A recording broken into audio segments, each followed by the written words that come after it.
I'm so bored. What should I do? What should I do today? You should go for a road trip. That's a great idea.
So today we are traveling all the way up to Duluth, Minnesota, way up north up there by the tip of Lake Superior. If you see that point there, that's where we're going. Now, these are the Great Lakes. The Great Lakes are massive lakes that can be seen from space, as you can see here. We are moving closer in this picture to Lake Superior, the one that we're going to. We're going to see how beautiful Lake Superior is in just a second. So this is Lake Superior, the largest source of fresh water in all of the United States. And in terms of surface area, the largest in the world. If all of this was to be emptied, it could flood the entire United States. It is huge. Now you'll notice this water is much different than the water I showed you in Mankato. This water is blue, which is amazing. I love it. Much cleaner, and you can actually see a lot deeper down into the lake. These volcanic rocks are some of the oldest in the world.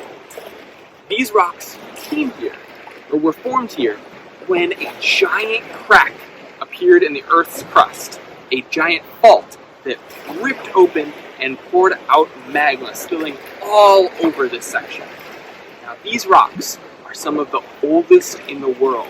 If we were to go straight to Canada, that way, to Ontario, we would find the oldest rocks that have ever been found on planet Earth at 2.7 billion years old. Those are the oldest rocks that have ever been found on the Earth's surface. So Lake Superior is 10,000 years old, which might seem like a long time to you, but compared to the rest of the things on Earth, it's really young. This lake formed when the glaciers retreated back up to the Arctic Circle. So that means it's pretty new. All of this water here is from the glaciers. Even though it's new, it has some pretty amazing stuff that they've found in this lake. And the first documented recordings of this lake have them catching fish, giant sturgeons that were 9 feet long. That's like almost 2 people tall. That's huge. And if you've ever seen a sturgeon, I'll show you a picture in a minute. They have like spikes on their back. They're really scary. Let's check them out. As you can see here, beaches at Lake Superior are a little bit different than the beaches you'd find in Arizona. The rocks here aren't the sandy, white sand that you'd find other places. We have this fine, blackish sand that comes from this volcanic rock getting polished or rounded down by the water. You can see most of the rocks have a really smooth feeling on them. You look over here, we can actually see it in action. as the waves crash onto the shore, they rub all of the rough features of these rocks out and slowly smooth them out. See how all those rocks there are really smooth? That's how it happens. This is known as polishing rocks. Uh-oh, the waves are getting bigger. I should probably get away. Alright, so super quick. This isn't something that you need to know, but it's something I found that's really cool to me. You can see right here, there are a whole bunch of crystal patterns. This is actually, you can see where these quartz crystals grew in the rocks. It's really cool. If you look carefully, it is quartz crystals, and there's the normal rocks around it. Now that's because they both hardened at the same time, only they're different substances. So they kind of form together into one rock, with one made out of these rock, and this out of the quartz crystals. It's really cool. I love seeing this in nature. That's all. We'll talk more about crystals in a minute. All right. I know I said it would be quick, but I found another layer of some really cool crystals, and I don't know what they are, but I'm gonna take some back to the lab, and we'll figure it out. Cut to the lab where I know it. All right, here's one more cool thing. Even on a rock like this, that looks like a normal rock, you can see actually different minerals that formed at different times and hardened in different places here. It's really cool. All right, back to the lab. Next, I have a very special rock that I want to talk about. This is Minnesota's state rock, the Lake Superior agate. Now, agates are special. This is one of the agates. You can see they're usually characterized because they have those lines that look like circles leading into the center, and often at the center there's a really cool crystal formation in there. But they all have these lines leading into the center of them. Now, agates are really special. They form in volcanic rock.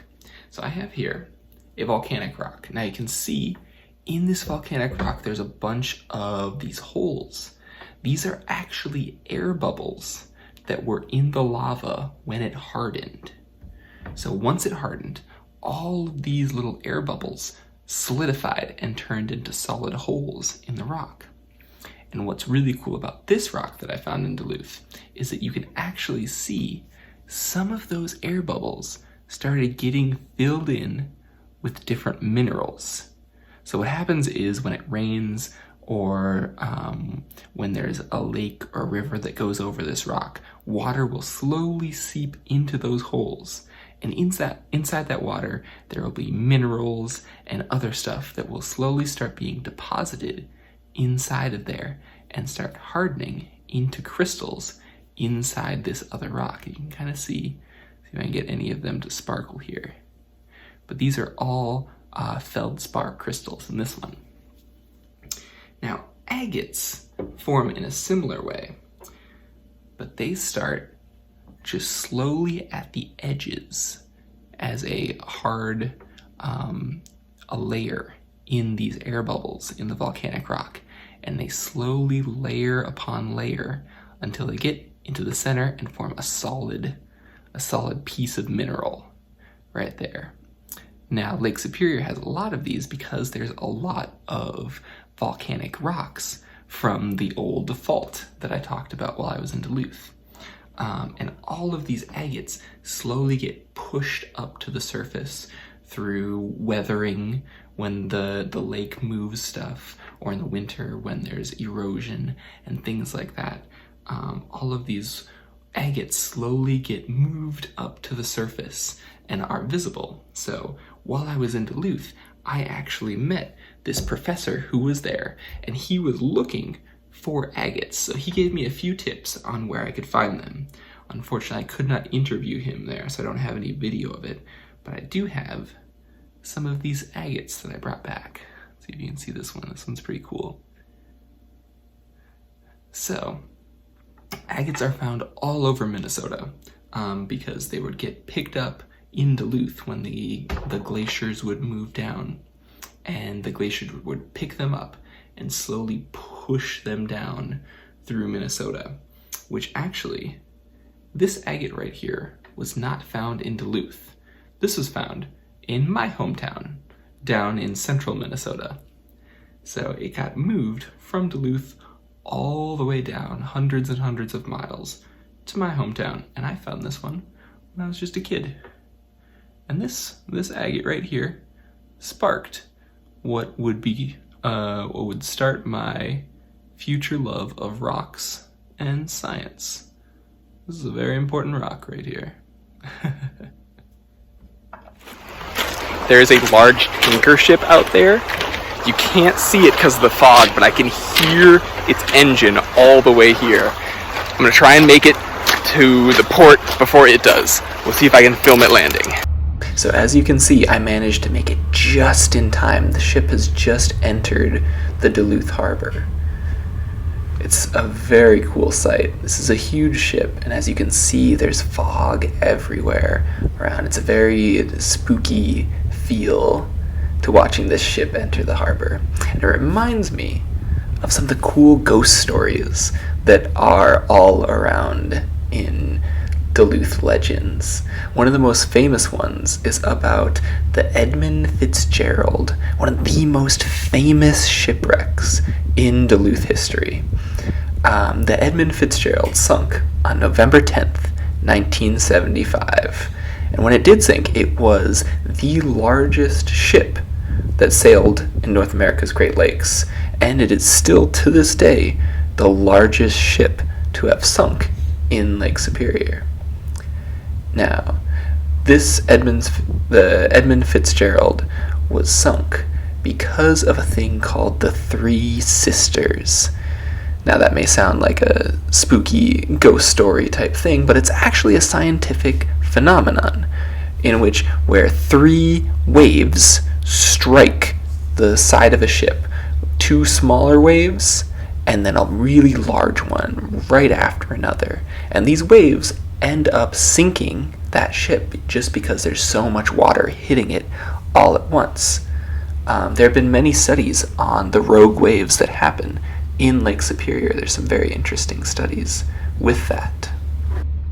So as you can see from some of the pictures I've shown you of the actual city, Duluth started off as mainly a shipping town where businesses or shipping places would come and ship different products or ores through Duluth. And for a while there, Duluth was actually surpassing New York City for the most shipping in the United States. That was back during the 1900s, though.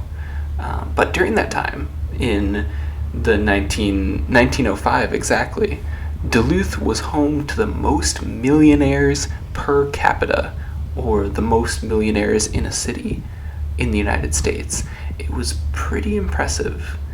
But in modern days, the shipping markets, at least for ore and other minerals, have died down. So Duluth has settled into more of a relaxed city here. But it's still a beautiful place to visit. I really enjoy coming here.